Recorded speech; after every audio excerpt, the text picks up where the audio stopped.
ছেলেদের জীবন যতটা সহজ মনে হয়, বাস্তবতা ঠিক ততটাই কঠিন। সবার চোখে একটা ছেলে যতটা স্বাধীন, বাস্তবে একটা বয়সের পর সে ঠিক ততটাই পরাধীন।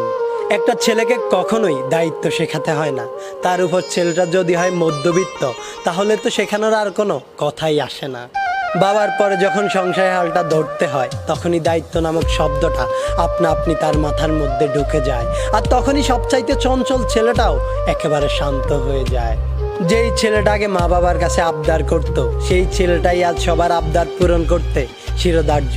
যেই ছেলেটা আগে কোনো কিছু না পেলে রাগ করত, সেই ছেলেটাই আজ নিজের শখ বিসর্জন দিয়ে। ছেলেদের জীবন যতটা সহজ মনে হয়, বাস্তবতা ঠিক ততটাই কঠিন।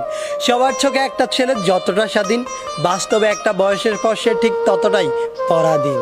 একটা ছেলেকে কখনোই দায়িত্ব শেখাতে হয় না, তার উপর ছেলেটা যদি হয় মধ্যবিত্ত, তাহলে তো শেখানোর আর কোনো কথাই আসে না। বাবার পরে যখন সংসারের হালটা ধরতে হয়, তখনই দায়িত্ব নামক শব্দটা আপনা আপনি তার মাথার মধ্যে ঢুকে যায়, আর তখনই সবচাইতে চঞ্চল ছেলেটাও একেবারে শান্ত হয়ে যায়। যেই ছেলেটা আগে মা বাবার কাছে আবদার করত, সেই ছেলেটাই আজ সবার আবদার পূরণ করতে শিরোধার্য।